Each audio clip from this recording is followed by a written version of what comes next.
Hello everyone, this is agri videos और आज की वीडियो में हम कंटिन्यूएशन पे जाएंगे chapter 13 water management irrigation and drainage के। ऑलरेडी हम कवर कर चुके हैं काफ़ी टॉपिक्स, जिसमें कि हमने इरिगेशन की बात करी, पीएफ वैल्यू की बात करी, फिर हमने लॉस के बारे में पढ़ा, फिर हमने पीईटी के बारे में पढ़ा, लाइसीमीटर के बारे में जाना, इवेपोरेमीटर के बारे में हमने समझा कितने तरीके का होता है, वाटर यूज एफिशिएंसी क्या होती है। इन सब चीज़ों को कवर करने के बाद अब हम आते हैं टॉपिक पे, जो कि है इरिगेशन एफिशिएंसी इस पार्ट 2 में वीडियो के, जो कि fundamentals of agriculture by Arun Katyayan sir, उस बुक का से लिया गया चैप्टर है। ठीक है। सो इरिगेशन एफिशिएंसी क्या चीज़ होती है? एफिशिएंसी बेसिकली ये कैलकुलेट हम करते हैं परसेंटेज में, किस चीज़ का? अप्लाइड इरिगेशन वाटर का, जो कि स्टोर किया गया था सॉइल में और अब उसको अवेलेबल कराया गया है क्रॉप के कंजम्पशन के पर्पस के लिए। जब वाटर को मेजर करते हैं उसके एंट्री में फार्म्स के आने से, मतलब फार्म इरिगेशन एफिशिएंसी क्या चीज़ होती है? जब पानी की जो एंट्री है वो फार्म में होती है, वहां से लेकर के इंटायर प्रोसेस, जब हम उसे फील्ड में ले जाते हैं तो उसे हम फील्ड इरिगेशन कहते हैं, फील्ड इरिगेशन एफिशिएंसी कहते हैं। और जब उसको हम आगे ले जाते हैं जहाँ पे पॉइंट ऑफ डाइवर्जन आता है, तब उसे हम मेजर करते हैं प्रोजेक्ट एफिशिएंसी के टर्म्स में। तो इसमें 3 टर्म्स दी गई हैं: farm irrigation efficiency, field irrigation efficiency और प्रोजेक्ट एफिशिएंसी। ठीक है। अब इरिगेशन एफिशिएंसी को हमने कैलकुलेट कैसे करना है? ई आई इसको लिखते हैं, आई इसमें डिनोमिनेशन में है। इसमें कैसे इसको 100 से ऑलरेडी मल्टीप्लाई करेंगे, बिकॉज ये परसेंटेज में हमने निकालना है। इसमें कैसे निकालेंगे? Water stored in the soil for the crop की ग्रोथ के लिए जो भी पानी स्टोर्ड है, डिवाइडेड अपना वाटर कितना हमने अप्लाई किया है इरिगेशन के पर्पस के लिए। तो इरिगेशन के लिए जो वाटर यूज हुआ है वो डब्ल्यू आई को डिनोट करेगा। वाटर जो स्टोर है सॉइल में, वो आपका होगा, किस तरीके से इसका कैलकुलेशन किया गया है, ये है आपका वॉल्यूम ऑफ इरिगेशन वाटर को, जो भी स्पेसिफाइड एरिया में transpired by plants, evaporated from soil, वो सब है, वो कैलकुलेटेड है। प्लस इसमें ऐड होगा W1। W1 क्या है? वॉल्यूम ऑफ वाटर जो कि नेसेसरी है लीचिंग के लिए, या WL है ये, क्योंकि लीचिंग के लिए कंट्रोल, सॉल्ट कंट्रोल के लिए हम इसे यूज कर रहे हैं। फिर आता है RE से सब्ट्रैक्ट किया जाएगा, जो कि है वॉल्यूम ऑफ इफेक्टिव रेनफॉल, इसमें से माइनस करेंगे। अब इंडिविजुअली इसे कैलकुलेट करना है, तो EI मतलब कि इरिगेशन एफिशिएंसी का जो कैलकुलेशन है वो किस तरीके से हो रहा है? ये हो रहा है ES/100, फिर आता है EC/100, फिर आता है EA/100, और फिर इसको 100 से हम मल्टीप्लाई करेंगे ताकि हम परसेंटेज में इसको ले सकें। इसमें ES क्या है? रिजर्वायर की स्टोरेज एफिशिएंसी है। EC क्या है? वाटर की कन्वेयंस एफिशिएंसी है। और EA है वाटर की एप्लीकेशन एफिशिएंसी। ठीक है। एक और टर्म आती है WF। WF क्या है? वाटर जो कि डिलीवर हो रहा है फील्ड में, तो वो होती है WF। अब WF का यूजेज कहाँ पे है? वाटर कन्वेंस एफिशिएंसी जब हमें निकालनी है, मतलब EC जब हमें कैलकुलेट करना है, तो हम क्या करेंगे? इसे कैलकुलेट कैसे करेंगे? Water delivered to the field, इसमें यूज करेंगे, हम डिवाइड करेंगे इसे water delivered from the source. Source से कितना पानी आया था और फील्ड में कितना डिलीवर हुआ। सोर्स से, जैसे जैसे अभी हमने स्टार्टिंग में जब समझा था कि फार्म में जो पानी आ रहा है वो सोर्स से आ रहा है। ठीक है। उसके बाद जब वो फील्ड में जा रहा है, वहां पे आके हम वो फील्ड इरिगेशन एफिशिएंसी की तरफ आ गए, और डाइवर्जन के पॉइंट के बाद जब वो जा रहा है वो प्रोजेक्ट एफिशिएंसी की तरफ जाएगा। तो दूसरा है इसमें वाटर एप्लीकेशन एफिशिएंसी। इसे हम कैसे कैलकुलेट कर रहे हैं? इसमें इसको कैलकुलेट करने के लिए हम क्या कर रहे हैं? WS को डिवाइड कर रहे हैं WF से, जहाँ पे कि F है आपका वही वाटर जो कि डिलीवर हो रहा है टू द फील्ड, से हम इसे मल्टीप्लाई कर रहे हैं। अब यहाँ पे जो WS है वो क्या चीज़ है? ये वाटर है जो कि नीड किया जा रहा है रूट जोन्स के द्वारा प्रायर टू इरिगेशन। इरिगेशन से पहले जो पानी की जरूरत है रूट जोन की, वो इसमें डिनोट कर रही है। अब हम इसको नेक्स्ट चीज जो हम कैलकुलेट कर रहे हैं वो है वाटर डिस्ट्रीब्यूशन की एफिशिएंसी। ये कैसे कैलकुलेट की जा रही है? ये कैलकुलेट की जा रही है 1 - Y बार divided bye D bar into 100। इसमें D क्या है? ये है average depth of water stored, कितनी डेप्थ पे पानी स्टोर्ड है। और Y बार इसमें क्या है? Average numeral deviation from D। D से जो न्यूमरल डिविएशन आ रहा है वो है आपका Y। इसको थोड़ा सा समझते हैं, क्या प्रोसेस रहता है। पानी जो सोर्स से आया, इरिगेशन स्कीम्स के थ्रू फार्म में गया, फील्ड में गया, फिर क्रॉप में आया। इरिगेशन स्कीम के में आने के टाइम में ऑन स्कीम लॉसेस हुए इसमें। ठीक है। उसके अगले स्टेज में ऑन फार्म लॉसेस हुए, उसके बाद इन फील्ड लॉसेस हुए। Efficient use of irrigation water क्या कहता है? कि हमें इंश्योर करना है कि जो पानी है वो सोर्स से इंटेंडेड क्रॉप तक मैक्सिमम पानी पहुंच सके और लॉसेस मिनिमाइज हो सके। ये है प्रॉपर मतलब समझने का कॉन्सेप्ट जो है वो एफिशिएंसी का ये है। इरिगेशन के अलग-अलग मेथड्स होते हैं, जैसे सरफेस इरिगेशन होता है, अभी हम पढ़ेंगे इसके बारे में, लेवल इरिगेशन होता है, सब इरिगेशन होता है, ओवरहेड इरिगेशन है, स्प्रिंकलर है, ड्रिप है। हर एक मेथड की अपनी पर्टिकुलर एफिशिएंसी है। जैसे सरफेस इरिगेशन में क्या होता है, एफिशिएंसी इसकी कम होती है। वाटर की एफिशिएंसी कितनी, पानी कितनी एफिशिएंटली हम यूटिलाइज कर पा रहे हैं, सबसे ज्यादा पानी हम यूटिलाइज कर पा रहे हैं ड्रिप इरिगेशन में। और सबसे कम हम यूज कर पा रहे हैं सरफेस इरिगेशन पे, क्योंकि सरफेस इरिगेशन के टाइम पे सिर्फ सरफेस पे पानी रह जाता है, वो रन ऑफ में निकल जाता है। इससे क्या होता है, डीप जो लेवल है रूट तक, रूट जोन तक वो पानी नहीं पहुंच पाता है इन सम केसेस। ठीक है, लेवल बेसिन भी ये लो से हाई की तरफ हम यहाँ पे मूव कर रहे हैं, इसको हम थोड़ा थोड़ा समझेंगे। पहले हम एक क्वेश्चन करते हैं। यहाँ पे कह रहा है, ये इस तरीके के क्वेश्चन आते हैं तो थोड़ा सा ध्यान से देखिएगा। सपोज जो एवरेज डेप्थ है पानी के पेनिट्रेशन की 5 डिफरेंट प्लेसेस पे, वो ये इस तरीके से इतने सेंटीमीटर है। अब वो पूछ रहा है कि वाटर की डिस्ट्रीब्यूशन एफिशिएंसी फील्ड पे कितनी होगी। इसको निकालने के लिए जो हमारे पास मेथड है वो ये वाला है, एवरेज मिनिमम डिविएशन वाला जो मेथड हम निकाल रहे हैं। इसमें कैसे निकालना है आपने, पहले आप निकालेंगे डी बार। डी बार मतलब कि average depth of water stored. इसमें आपने सभी का सम कर दिया, सभी वैल्यूज का, उसके बाद आपने 5 से डिवाइड कर दिया, आपको एक वैल्यू मिल गई। अब आपको वाई बार निकालना है। वाई बार कैसे निकालेंगे, जो ये एक पर्टिकुलर वैल्यू आई है इससे आप सब्ट्रैक्ट करेंगे इंडिविजुअल वैल्यूज को, जो कि अलग अलग उसमें थी। इसमें से हो सकता है कोई पॉजिटिव हो कोई नेगेटिव हो, क्योंकि बार है तो आप उसमें नेगेटिव साइन को आप कंसिडर नहीं करेंगे। जो वैल्यू आएगी उसको आप 5 से डिवाइड करेंगे, इस तरीके से आपकी वैल्यू आ गई। अब जो फॉर्मूला था वो क्या कहता था, 1 minus Y bar divided by D bar. तो और ओवरऑल को हमने मल्टीप्लाई करना था 100 से, ठीक है।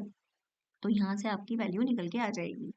अगली चीज आती है इरिगेशन पीरियड। इरिगेशन पीरियड क्या होता है, ये वो दिन होते हैं जो कि कैन बी, जो हम अलाउ कर सकते हैं एक इरिगेशन देने में एक पर्टिकुलर एरिया में, एक पीक कंजम्पशन टाइम के द्वारा, टाइम पे पीरियड में किसी भी पर्टिकुलर क्रॉप को इरिगेट करने के लिए। तो इरिगेशन पीरियड को हमें कैसे निकालना है, नेट इरिगेशन की जो रिक्वायरमेंट है divided by the peak use rate. Peak use rate कितना है, सपोज पीक यूज रेट उसका वेरी कर सकता है अलग अलग सिचुएशन के हिसाब से। तो नेट इरिगेशन की जो रिक्वायरमेंट है उसको आप डिवाइड करेंगे पीक यूज रेट से, तो आपका निकल के आ जाएगा इरिगेशन पीरियड, ठीक है। अगला आता है इंटेंसिटी ऑफ इरिगेशन, कितना इंटेंसिटी है। एरिया जो कि प्रपोज्ड है इरिगेट करने के लिए, हर ईयर हर सीजन उसे उस पर्टिकुलर एरिया को हम कहते हैं इंटेंसिटी ऑफ इरिगेशन। इसको हम एक्सप्रेस करते हैं percentage of total cultivable area. जो जितना हमारे पास टोटल कल्टीवेबल एरिया है, परसेंटेज में हम इसे एक्सप्रेस करते हैं। इंटेंसिटी को फिर से समझते हैं। जो एरिया प्रपोज किया जाता है इरिगेट होने के लिए हर साल हर सीजन, वही बोला जाता है इंटेंसिटी ऑफ इरिगेशन, ठीक है। इसमें ये लिखा है तो मैं इस तरीके से आपको बता रही हूँ। अगला आता है क्रॉप रेशियो। क्रॉप रेशियो क्या होता है, रेशियो ऑफ एरिया अलग अलग क्रॉप्स का ऑफ पर्टिकुलर कैनाल या फिर एंटायर प्रोजेक्ट, वो क्रॉप रेशियो में आता है। नॉर्मली जैसे विंटर क्रॉप है लाइक वीट, जैसे कि 1/4 ऑफ द वाटर रिक्वायरमेंट होती है खरीफ क्रॉप, जैसे कि राइस के कंपैरिजन में। तो if there is only rice in the kharif and crop ratio of rabi and kharif अगर हमें निकालना है, तो उस केस में क्या निकलेगा, 4:1। समझे, एक बार दोबारा समझते हैं। खरीफ है और रबी है, ठीक है। नॉर्मली जो विंटर क्रॉप है जैसे कि वीट है, उसकी जो पानी की रिक्वायरमेंट है वो 1/4 है खरीफ की क्रॉप के। खरीफ की क्रॉप के कंपैरिजन में जो रबी की क्रॉप है उसकी रिक्वायरमेंट है 1/4, ठीक है। 1/4 इसकी रिक्वायरमेंट है, उसकी इसकी तो आप दोनों साइड से आप 4 से मल्टीप्लाई कर देंगे तो आ जाएगा आपका, इधर आ जाएगा 1 और इधर आ जाएगा आपका 4। तो ये आ जाएगी आपकी जो रेशियो आ जाएगा वो आएगा आपका 4:1। अब आता है मॉइस्चराइजिंग। ये क्या चीज होती है, ये होती है परसेंटेज ऑफ मॉइस्चर जो कि सॉइल में होता है एट एटमॉस्फेरिक प्रेशर, उसे हम मॉइस्चराइजिंग कहते हैं। अब आता है ड्यूटी ऑफ वाटर। ड्यूटी क्या चीज है, बेस क्या चीज है, ये हम समझेंगे क्योंकि ये इंपॉर्टेंट कॉन्सेप्ट है और ये कई बार पूछते हैं, ड्यूटी डेल्टा ये सब चीजें पूछी जाती हैं। ड्यूटी ऑफ वाटर क्या होता है, ये इंपॉर्टेंट है। ये फॉर्म ऑफ एक्सप्रेशन है quantity of water required for irrigation to bring the crop to maturity. किसी भी क्रॉप को स्टार्ट से लेके मेच्योरिटी तक लाने के लिए ये फॉर्म है जिसमें कि हम एक्सप्रेस करते हैं क्वांटिटी ऑफ पानी जो कि यूज हो रहा है, उसको हम किस तरीके से डिनोट करते हैं, ड्यूटी के फॉर्म में डिनोट करते हैं। बेस क्या चीज होती है, बेस होता है पीरियड ऑफ इरिगेशन जो कि क्रॉप को चाहिए होता है अपनी फुल मैच्योरिटी तक आने के लिए, कितना उसको पीरियड ऑफ इरिगेशन चाहिए होता है, वो होता है बेस, ठीक है। अब डेल्टा क्या होता है, डेल्टा कैसे कैलकुलेट करते हैं, डेल्टा को डिनोट भी डेल्टा से करते हैं। ये होती है टोटल डेप्थ ऑफ वाटर, ठीक है, जो कि किसी भी क्रॉप के द्वारा रिक्वायर की जाती है एंटायर पीरियड में। जबकि एंटायर पीरियड कौन सा, जब तक कि क्रॉप फील्ड में है। तो ड्यूटी ऑफ वाटर निकालने का तरीका, ये जो फॉर्मूला है ये याद कर लेना प्लीज़, ये बहुत इंपॉर्टेंट है और कई बार क्वेश्चंस में आता है, बहुत इंपॉर्टेंट है। जेआरएफ के काफ़ी एग्जाम्स में ये बहुत ही ज़्यादा ऐसे अच्छे तरीके से हमें याद करना पड़ता था। तो ड्यूटी ऑफ वाटर निकालने का तरीका होता है 8.64 जो कि फैक्टर है, इसको मल्टीप्लाई करते हैं हम बेस से, डिवाइड करते हैं हम डेल्टा से, इससे निकलती है ड्यूटी ऑफ वाटर। अभी हमने क्या पढ़ी थी? Duty of water. Duty of water क्या होती है? ये होती है फॉर्म ऑफ एक्सप्रेशन, किसके लिए? क्वांटिटी ऑफ वाटर के लिए जो कि हमें चाहिए इरिगेशन देने के लिए, ताकि क्रॉप को मेच्योरिटी तक हम ला सके। ठीक है, इसको निकालने का तरीका है 8.64 into base divided by delta. ठीक है, ड्यूटी ऑफ वाटर को थोड़ा ध्यान से समझ लेते हैं हम। ड्यूटी ऑफ वाटर दो तरीके की है, एक होती है ग्रॉस, एक होती है नेट। ग्रॉस क्या होती है? Area commanded by the flow of water as measured as the source of supply, it includes the wastage in the channel in addition to what is being used for the measuring crop. Gross duty में आता है सारा पानी, इसमें वो पानी भी आएगा जो वेस्टेज की फॉर्म में यूज हो रहा है, वो पानी भी आएगा जो क्रॉप यूज कर रहा है, सारा पानी इसमें आ जाएगा। लेकिन नेट क्या होता है? नेट होता है commanded by water delivered in the field, ये एक्चुअल में डिलीवर्ड वाटर है जो कि आपका फील्ड में लगा है। इसमें इंक्लूड हो जाते हैं जो भी लॉसेस हैं वाटर के, उस वो भी इसमें इंक्लूड हो जाते हैं। तो डिफरेंस क्या आता है दोनों के बीच में? Difference between gross and net of water, इससे क्या आएगा? एफिशिएंसी आता है डिस्ट्रीब्यूटरीज की सारे डिटेल में जो निकल के आती है। ठीक है, अब हम समझते हैं इंपॉर्टेंट चीज को जो कि है वियर्स। वियर्स क्या होते हैं? वियर्स जनरली यूज किए जाते हैं मेजर करने के लिए इरिगेशन के फ्लो को या चैनल को समझने के लिए, या फिर डिस्चार्ज ऑफ किसी भी वेल का, कैनाल का आउटलेट सोर्स से। वियर एक नॉच होती है ऑफ रेगुलर फॉर्म, ठीक है, जिससे कि इरिगेशन की स्ट्रीम को फ्लो कराया जाता है। वियर कुछ इस तरीके की नॉच होती है, आप देख सक रहे हैं यहाँ से, इसका ये फ्रंट है, ये इसका बैक है। इस तरीके की वी नॉच होती है, वी नॉच के वियर जनरली यूज किए जाते हैं ताकि स्मॉल मीडियम साइज स्ट्रीम्स को यूटिलाइज किया जा सके। इसमें क्या होता है? वियर जो होता है एक नॉच है रेगुलर फॉर्म का, जिससे कि इरिगेशन स्ट्रीम को फ्लो कराया जाता है। या रेक्टेंगुलर भी हो सकता है, ट्रेपेजॉइडल भी हो सकता है, ट्रायंगुलर भी हो सकता है, बट नॉर्मली वी की फॉर्म में होता है, इसलिए इसे वी नॉच कहते हैं। अगला आता है पार्शियल फ्लूम। ये क्या चीज होती है? इसको वेंचुरी फ्लूम भी कहते हैं। पार्शियल जो थे, पार्शल ने 1926 में डिजाइन किया था एक डिवाइस ताकि वो मेजर कर सके पानी के फ्लो को, जिसे इवेंचुअली फ्लूम कहते हैं, जिसको कि रिफाइन किया गया बाद में, और इसको पार्शल 1950 में हिमसेल्फ उन्होंने पार्शियल फ्लूम के नाम से उन्होंने इंट्रोड्यूस कराया, जो कि यूज करता है कि हाउ वाटर, इस तरीके से इसका स्ट्रक्चर होता है, कुछ इस तरीके से इसका डिजाइन होता है पार्शियल फ्लूम का। इस पे काफी फिजिक्स के क्वेश्चंस भी बेस्ड होते हैं। मोस्ट कॉमनली यूज डिवाइसेस जो फार्म्स पे यूज होते हैं वो या तो पार्शियल फ्लूम यूज होते हैं या फिर वी नॉचेस यूज होती हैं, या तो ये यूज होता है या ये यूज होता है। तो ठीक है, दोनों का आपको डिफरेंस यहाँ से दिख जाएगा इमेज में किस तरीके से ये होते हैं। ठीक है, ये यूज कर किया जाता है ताकि हम वाटर फ्लो मेजरमेंट को प्रॉपरली कर सकें।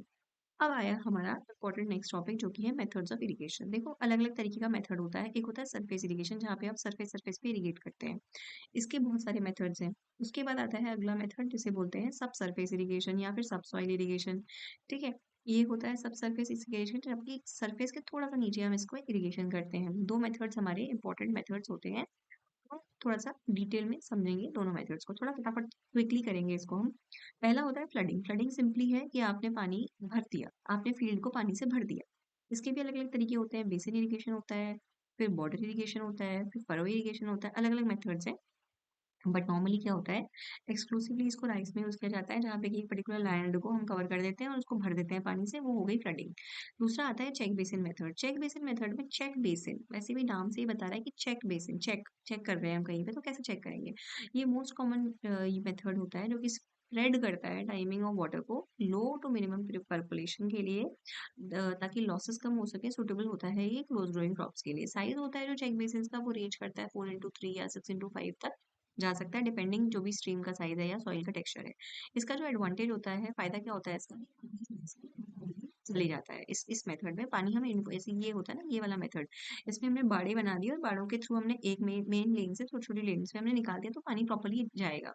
इसमें जो इसका डिसएडवांटेज क्या है कि आपको उतनी बाड़े बनानी पड़ेंगी, इसलिए लेबर की रिक्वायरमेंट इसमें ज्यादा होती है, वेस्टेज ऑफ लैंड ज्यादा होता है, क्योंकि आप कैनाल्स और बंड, चैनल्स और बंड बनाने में रह जाते हैं। और इंटरकल्चर जो कल्टीवेशन होता है, इसके बीच में इंटरकल्चर या फिर कल्टीवेशन की जो प्रैक्टिसेस होती हैं वो एब्स्ट्रक्ट करती हैं जब बंड फॉर्मेशन होती है, तो ये इसका ड्रॉबैक है। अगला आता है ring basin method. Ring basin नाम ही बता रहा है कि आप रिंग बना देते हैं बेसिन के अराउंड। इसमें हम रिंग बना देते हैं और बेसिन्स को हम नॉर्मली इरिगेट करते हैं। इससे क्या होता है, जो बड़े-बड़े पेड़ हैं उनके अराउंड तो आप आराम से कर सकते हो, बट ओवरऑल क्रॉप के साथ करना है तो ये करना थोड़ा-सा डिफिकल्ट हो जाता है।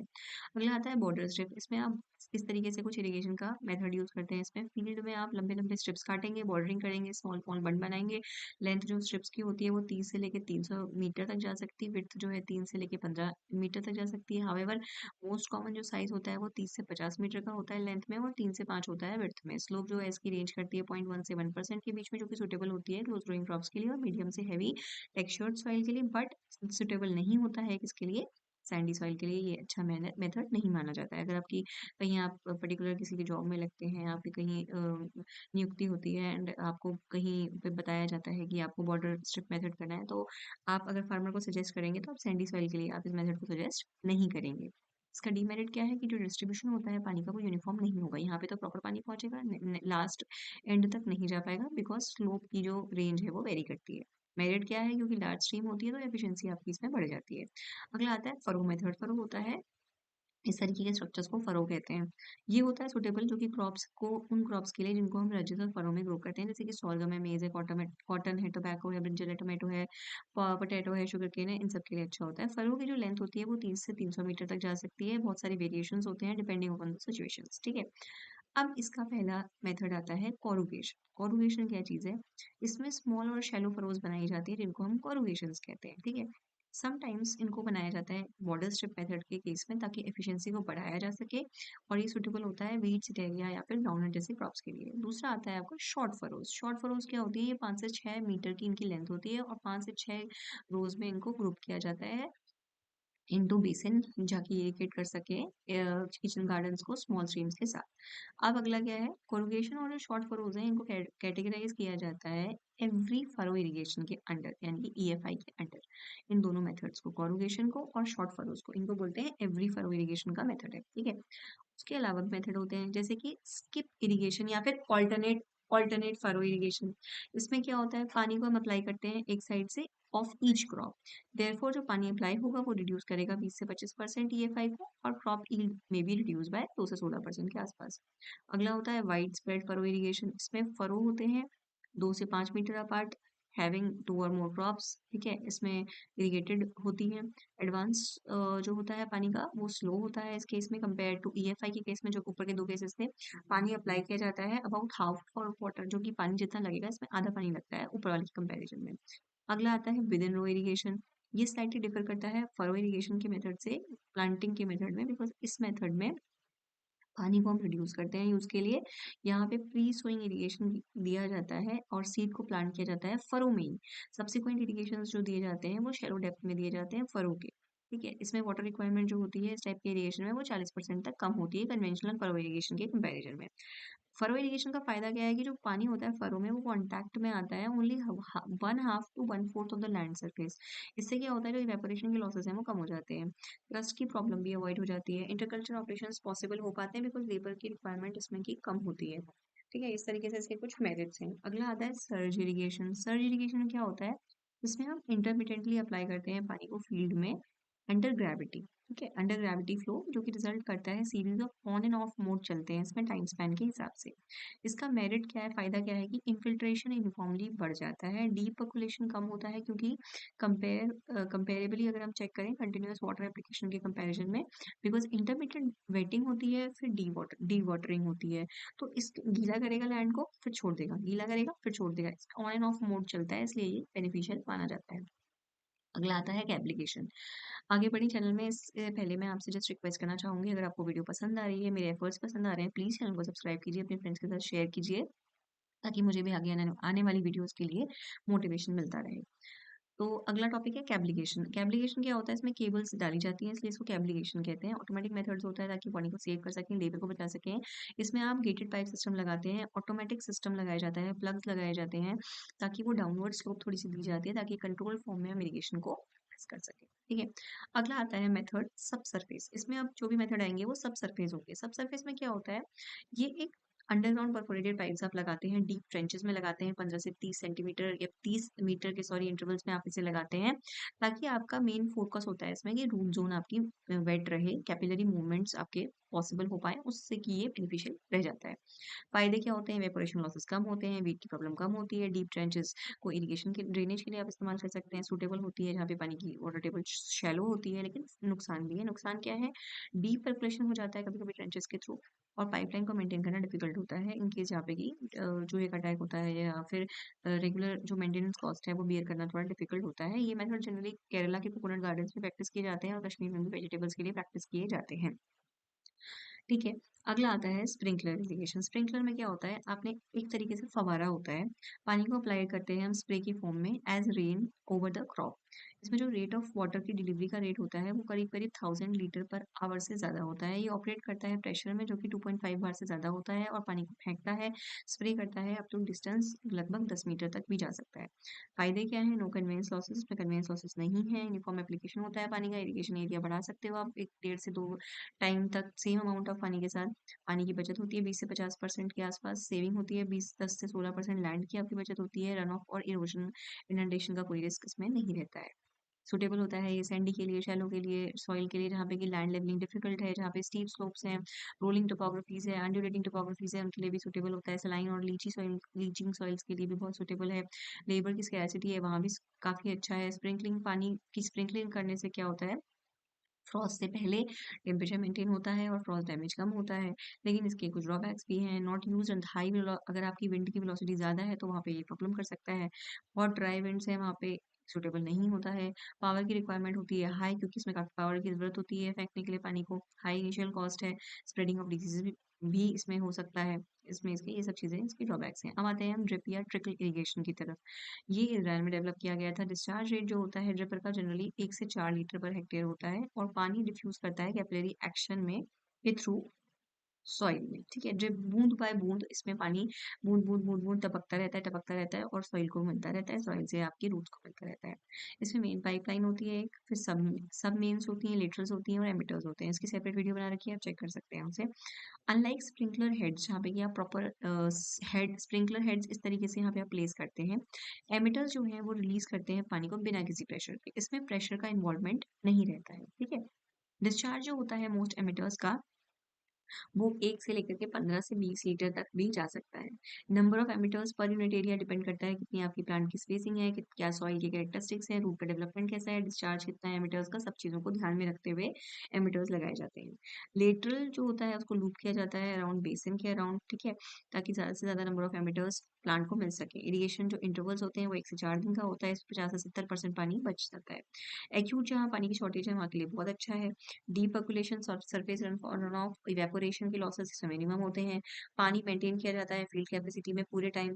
सॉल्ट की जो कंसंट्रेशन होती है वो कम होती है इवन इन सॉल्टी सॉइल, क्योंकि हाई मॉइस्चर कंटेंट इसमें बना रहता है। लैंड की लेवलिंग की जरूरत आपको नहीं है इसमें। हर्बिसाइड और फर्टिलाइजर्स का एप्लीकेशन आप मिक्स करके कर सकते हैं आपने पानी में ही। आपने इसको कहते हैं हर्बिगेशन, जिसमें कि आप हर्बिसाइड प्लस इरिगेशन दे सकते हो, या आप फर्टिगेशन कर सकते हो जिसमें आप फर्टिलाइजर को दे सकते हो इरिगेशन के साथ। तो मिक्स करके आप दोनों एक्टिविटीज को कर सकते हो। एनर्जी की रिक्वायरमेंट्स में कम होती है, डिजीज और वीट का इन्फेस्टेशन इसमें कम होता है, लेकिन इसके कुछ डिफरेंसेस भी हैं या डिमेरिट्स भी हैं। क्लॉगिंग हो सकती है, मेटल्स जो होते हैं उनमें क्लॉगिंग आ सकती है। जो डैमेज हो सकता है आपका लेटरल सिस्टम, क्या पता रोडेंट अटैक कर दे, चूहा खा ले, उसे कुतर जाए, तो उसमें भी आपको डैमेज हो सकता है। सॉल्ट का एक्यूमुलेशन हो सकता है प्लांट के पास में, जिसकी वजह से कि सफिशिएंट वाटर नहीं जा पाता है। इन एडिकेट रूट डेवलपमेंट हो सकता है, कई कई केसेस में पानी नहीं पहुंच पाया तो रूट डेवलपमेंट नहीं हो पाई। फ्रीक्वेंट इंस्टॉलेशन आपको चेक करना पड़ता है, एनुअल क्रॉप्स के केसेस में आपको बार बार हटाना और लगाना पड़ेगा पूरा setup. Due to initial cost बहुत ज़्यादा है। लिमिटेड वेटिंग जोन के की वजह से जो एंटायर सॉइल वॉल्यूम है वो एक्सप्लॉइट नहीं हो पाता है। हाउएवर इट विल ओवरकम, ये ओवरकम हो जाता है हाई मॉइस्चर की वजह से, जो कि रूट जोन में अवेलेबल होता है। मोस्ट सुटेबल होता है ये ऑर्चर्ड के लिए, वेजिटेबल्स के लिए, एप्पल, मैंगो, लेमन, इन सब के लिए काफ़ी अच्छा रहता है। टाइफून सिस्टम भी है ड्रिप इरिगेशन का, जो कि एफिशिएंट ड्रिप इरिगेशन होता है, शुगर केन के लिए इसको यूज़ किया जाता है। इसमें 50% से भी कम पानी यूज़ होता है, क्योंकि क्रॉप को रेज करने के लिए बहुत ही कन्वेंशनल मेथड से बहुत डिफरेंट है, डिफरेंट है और अच्छा है, बिकॉज थोड़ा चैलेंजिंग भी है। इसको डेवलप किया गया था इसराइल में इरिगेट करने के लिए, रो प्लांटेड क्रॉप्स के लिए, और इसको हवाई शुगर प्लांटेशन में काफ़ी ज़्यादा यूज़ किया जाता है। ठीक है। अगला आता है माइक्रो इरिगेशन। माइक्रो इरिगेशन भी एक तरीके का इरिगेशन का मेथड है। एक्चुअली जो माइक्रो इरिगेशन है उसी की डिफरेंट फॉर्म्स ऑफ इरिगेशन है, जैसे कि ड्रिप इरिगेशन माइक्रो इरिगेशन का एक फॉर्म है, माइक्रो जेट इरिगेशन भी इसी का एक फॉर्म है, जिसमें कि पानी को हम जेट के थ्रू स्प्रे करते हैं, प्रेशर के थ्रू देते हैं, जो कि प्रेशर नियरली 1 बार का रहता है, जो कि पानी को फेंकता है एक से लेके 4 मीटर के डिस्टेंस में, ताकि वाटर डिस्चार्ज इसमें रहता है 5 से लेके 160 लीटर पर आवर के हिसाब से। पानी को हम अप्लाई करते हैं इसमें माइक्रो इरिगेशन में कम रेट में पानी अप्लाई किया जाता है, लॉन्ग पीरियड के लिए पानी अप्लाई किया जाता है, फ्रीक्वेंट इंटरवल्स में किया जाता है, रो जोन पे किया जाता है, और लो प्रेशर डिलीवरी सिस्टम के थ्रू किया जाता है। माइक्रो जो स्प्रिंकलर होता है, पानी का डिस्चार्ज इसमें कुछ 28 से 223 के अराउंड रहता है, ऑपरेटिंग प्रेशर इसके 1 बार से कम रहते हैं, थ्रो डिस्टेंस इसका 4 मीटर तक जाता है, जो कि सुटेबल होता है फॉरेस्ट ट्रीज के लिए भी।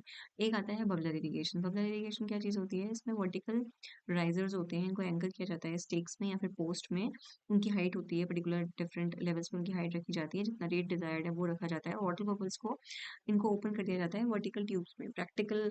इसको प्रैक्टिस किया जाता है मैंगो और कोकोनट्स में जनरली, तो बबलर इरिगेशन काफी प्रोमिनेंट है उधर।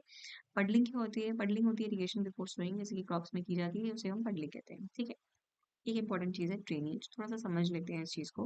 ड्रेनेज में क्योंकि थोड़ा सा एक कंपोनेंट है इरिगेशन ड्रेनेज, इसी का वाटर मैनेजमेंट का ही कॉन्सेप्ट है। ड्रेनेज क्या चीज़ है, ड्रेनेज नॉर्मली होता है, एग्रीकल्चरल ड्रेनेज को समझे तो ये रिमूवल होता है एक्सेस पानी को, फ्री वाटर को या फिर ग्रेविटेशनल वाटर को सरफेस से या बिलो सरफेस से हम अगर जब रिमूव करते हैं, उसे हम कहते हैं ड्रेनेज, ठीक है। मतलब कि प्रॉपर उसका मैनेजमेंट एक तरीके से। जो वाटर लॉगिंग का कारण होता है, पानी फंस जाता है, उसका क्या कारण होता है कि ड्रेनेज नहीं है प्रॉपर, सबमर्जेंस है अंडर फ्लड्स, तो पानी रुक जाता है, पानी ठहर जाता है। नेचुरल कॉजेस हो सकते हैं, आर्टिफिशियल कॉजेस भी हो सकते हैं, सीपेज हो रहा है, सीप कर रहा है पानी, एनक्लोजर्स इरिगेटेड फील्ड में एम्बैंकमेंट्स हैं जो कि चोक कर रहे हैं नेचुरल ड्रेनेज को, हाइड्रोलिक प्रेशर्स हैं, ठीक है, नॉन मेंटेनेंस है, नेचुरल ड्रेनेज की ब्लॉकिंग हो रही है, तो ये सब तरीके होते हैं। अब आता है ड्रेनेज कितने तरीके का होता है, एक होता है सरफेस ड्रेनेज, एक होता है सब सरफेस ड्रेनेज। थोड़ा समझते हैं सरफेस ड्रेनेज क्या चीज होती है। सिंपलेस्ट और मोस्ट कॉमन फॉर्म है। इसमें सिंपली क्या होता है, आप ओपन ड्रेन्स को डिग करते हैं सुटेबल इंटरवल्स और सुटेबल डेप्थ्स में, तो ये आप ड्रेनेज को मेंटेन करते, एक तरीके से आप कह लो नाली बना के हम पानी की निकासी कर रहे हैं उसमें, ठीक है। इसका फायदा क्या है, चीप होता है, डिफेक्ट जो ओपन ड्रेनेज में होते हैं आपको इजीली दिख जाएंगे और आप इजीली से रेक्टिफाई कर पाओगे, इसमें कम टाइम लगता है, और ग्रेड कोई ऐसा स्पेसिफिक ग्रेड नहीं है, आप नॉर्मली नाली बना के इसे क्लोज कर रहे हैं। डिमेरिट क्या है, कभी कभी लैंड ओपन ड्रेन्स की वजह से वेस्ट हो जाती है, फील्ड प्रिपरेशन में हिंड्रेंस आ सकती है, डीसिल्टिंग, पीरियोडिक डीसिल्टिंग करनी पड़ सकती है, क्योंकि सिल्ट जमा हो जाएगी तो नालियां बंद हो जाएंगी। वीड की ग्रोथ बहुत ज्यादा होती है, हो सकता है कि रोडेंट्स और फार्म एनिमल्स इसे डैमेज कर दें, तो ये कुछ इसके मतलब ड्रॉबैक्स हैं। अब अलग अलग मेथड्स होते हैं, अलग अलग सिस्टम्स होते हैं सरफेस ड्रेनेज के, अलग अलग फंक्शन के हिसाब से, कलेक्शन डिस्पोजल और आउटलेट सिस्टम के हिसाब से। तो पहला आता है drainage of the flat areas, जहाँ पे कि स्लोप 2% से कम है। फ्लैट एरियाज के लिए दो प्रोसेस अडॉप्ट किए जाते हैं, एक होता है स्मूथिंग, जिसे ग्रेडिंग या फॉर्मिंग भी कहते हैं। इसमें क्या होता है, लैंड विद कॉन्टिन्यूअस स्लोप, एक लैंड है आपके पास, इसकी पर्टिकुलर स्लोप है, एलिवेटेड लैंड है जो कि कट ऑफ की जाती है, और एक्सेस सॉइल को स्प्रेड किया जाता है लोअर एरियाज में, ताकि सरफेस जो है इवन हो सके और यूनिफॉर्म स्लोप क्रिएट की जा सके। एक्सेस रन ऑफ कलेक्ट किया जाता है और उसको कन्वे कर दिया जाता है फील्ड के डिचेस में, फील्ड के गड्ढों में उसको डाल दिया जाता है। दूसरा आता है आपका फील्ड डिच सिस्टम। इसमें क्या होता है, इसका पहला सिस्टम है बेडिंग सिस्टम। बेडिंग सिस्टम क्या कहता है कि स्मॉल फरो आप बनाते हैं, फरो मतलब कि इस तरीके से जो उबरा खबरा स्ट्रक्चर है, इस तरीके से आप फरोज बनाएंगे नोन इंटरवल्स पे, पैरेलल बनाएंगे, ताकि स्लोप जो जो ड्रेनेज की स्लोप है उसके पैरेलल आप बनाएंगे, और ये फरोज को बोला जाता है डेड फरोज। और जो लैंड होती है इन फरोज के बीच में, उसे बोला जाता है बेड, उसके बेड में काम कर किया जाता है और फरोज को बनाया जाता है, इस तरीके से ये रहता है प्रोसेस। अगला आता है आपका पैरेलल फील्ड डिच। ये क्या होता है, सिमिलर होता है बेडिंग सिस्टम के, एक्सेप्ट डीप ड्रेन्स के, अनइवन इंटरवल्स बिटवीन ड्रेन्स जो कि रहता है, मोस्ट इफेक्टिव है, सूटेबल है इरिगेटेड और रेनफेड दोनों के। अगर आपने क्रॉप रो और फरो, ये आपका लो स्पॉट है, तो ये पार्शियल फील्ड डिचेस आप इसमें बनाते हैं। अगला आता है पैरेलल ओपन फील्ड डिच। ये क्या होता है, इसमें डीपन इन डेप्थ, ये एक सबसे बड़ी बात, डीप होते हैं, स्टीप होते हैं, ठीक है। पैरेलल डिचेस जो होते हैं, इसका नाम ओपन है बिकॉज डाइवर्जन डिचेस का सिस्टम होता है ये, और इसको बोथ सरफेस और सब सरफेस ड्रेनेज दोनों के लिए ही इस्तेमाल किया जाता है, ठीक है। अगला आता है broad bed and furrow system. Broad bed and furrow system ये आपका इसके बाद आ रहा है, ठीक है। Broad bed and furrow system क्या कहता है, इसमें फील्ड फील्ड को आपने बनाया 120 × 150 के आसपास आपने विड्थ रखी, और 45 सेंटीमीटर आपने फरोज की स्पेसिंग रखी अक्रॉस द स्लोप। इस तरीके से आपने कुछ इसको स्ट्रक्चर को बनाया। ये मेथड वाइडली ग्राउंडेड में यूज किया जाता है क्ले सॉइल के केस में। अब आया ड्रेनेज ऑफ द पॉन्डेड एरिया, आपका पानी वाला एरिया है तो कैसे करेंगे? तो इसमें माइक्रो पॉन्ड्स या डिप्रेशन जो होते हैं, दे आर कनेक्टेड, इनको हम कनेक्ट कर देते हैं शैलो चैनल्स के थ्रू डिचेस में ही। और ड्रेनेज ऑफ वाटर इसमें रैंडमली डिचेस के थ्रू या पॉन्डेड एरिया के थ्रू किया जाता है। फिर आता है ड्रेनेज ऑफ स्लोपिंग एरिया, जहाँ पे स्लोप 2% से ज़्यादा है। इसमें क्या होता है, ये क्रॉस स्लोप डिचेस आप बनाते हैं और इसको आप मेन डिच से कनेक्ट कर देते हैं, तो ये होता है drainage of the sloping areas. अगला मेथड आता है अब सब सरफेस ड्रेनेज, ये तो सरफेस मेथड्स थे। अब आया सब सरफेस, यहाँ पे क्या होता है, इसका जो पर्पस होता है वो लोअर डाउन करना होता है ग्राउंड वाटर के लेवल्स को रूट जोन के नीचे। इसमें जो ड्रेन्स होती हैं, इनमें परफोरेटेड पाइप्स होते हैं ताकि इजीली जो है मैनेजमेंट हो सके। इसका पहला मीन्स है नेचुरल या फिर रैंडम, जिसमें मेन पाइप के आपने सब पाइप्स बना के आपने ड्रेनेज को इंश्योर कर लिया। दूसरा आता है हेरिंग बोन। हेरिंग बोन में क्या होता है, इसमें कोई भी सब मेन्स नहीं होती है, मेन जो ब्रांच है उसकी लेटरल ब्रांचेस निकलती हैं। फिर आता है आपका ग्रिडेरॉन। इसमें क्या होता है, अरेंजमेंट वन साइड का ही होता है, मतलब आपकी जो मेन टनल है उससे आप एक ही साइड में निकालते जाते हैं जो भी कनेक्शन आपने निकालने हैं। अगला आता है कट ऑफ या फिर इंटरसेप्टर। ये इंटरसेप्ट करता है सीपीएच को मूविंग डाउन द स्लोप। ये जब आप स्लोप की तरफ ऐसे इस तरीके से आपकी स्लोप है, ये इंटरसेप्ट करते जाएगा सीपेज को जब जब स्लोप में जाता जाएगा। इंटरसेप्टर को यूजुअली प्लेस किया जाता है अपर बाउंड में किसी भी वेट एरिया में, तो इस तरीके से कल्टिवेटेड एरिया है आपका, है ये पोरस आपका सॉइल है, ये आपका टेंटेड, ठीक है, इस तरीके से इसे लगाया जाता है। अगला आता है मोल ड्रेनेज। मोल ड्रेनेज क्या चीज होती है, मोल एक एक्स शेप ड्रेनेज होता है, अंडे की आकार का एक ड्रेनेज होता है, जिसको बनाया जाता है क्ले सॉइल से मोल प्लाव की मदद से। जब एक बार बन गया मोल ड्रेनेज, तो ये 3 से 5 साल तक नॉर्मली यूजुअली काम करता है और एक क्ले सॉइल के लिए बहुत ज़्यादा सुटेबल रहता है। अगला आता है वर्टिकल ड्रेनेज। जो वेल्स की फॉर्म में हम ड्रेनेज करते हैं, कुआं बना के ड्रेनेज करते हैं, वो वर्टिकल ड्रेनेज होता है। वेल को डिग करते हैं, पानी को कलेक्ट करते हैं नियर बाय एरिया से और उसको वहाँ पे पंप करते हैं, ठीक है, ये होता है आपका वर्टिकल ड्रेनेज। अगला आता है यहाँ पर deep open drainage. Deep open drainage में क्या होता है, डीप ओपन ड्रेन्स को नॉर्मली बनाया जाता है जिसमें कि पानी को कलेक्ट करके सीपेज किया जाता है, ड्रेन आउट किया जाता है। फील्ड से आप इसे ड्रेन आउट कर देंगे और पर्टिकुलर एरियाज में आप इसे कलेक्ट कर देंगे जो कि डीप होंगे, ठीक। अगला आता है आपका बरीड ड्रेनेज। बरीड ड्रेनेज में क्या होता है, ड्रेनिंग चैनल्स को बनाया जाता है below the ground surface. Buried है ना, क्योंकि बरीड है, जमीन पे नहीं बना सकते तो जमीन के अंदर बनाते हैं, नीचे बनाते हैं। इस को बनाने के बाद इसको हम टाइल से, फाइबर से, प्लास्टिक से कवर कर देते हैं, ठीक है, अंडर सरफेस बनाते हैं। और एक होता है combination of tile and open drainage. तो इस तरीके से इसके डिफरेंट डिफरेंट टाइप्स हैं। ये चैप्टर यहीं खत्म होता है। अगर आपकी कोई क्वेरीज हैं, आप कमेंट बॉक्स में लिख सकते हैं। मेरे टेलीग्राम ग्रुप के साथ भी आप जुड़ सकते हैं अगर आपको उसकी पीडीएफ चाहिए। और जस्ट रिक्वेस्ट है कि आप प्लीज़ इसे अपने फ्रेंड्स और फैमिली के साथ शेयर करें। And thank you so much for watching.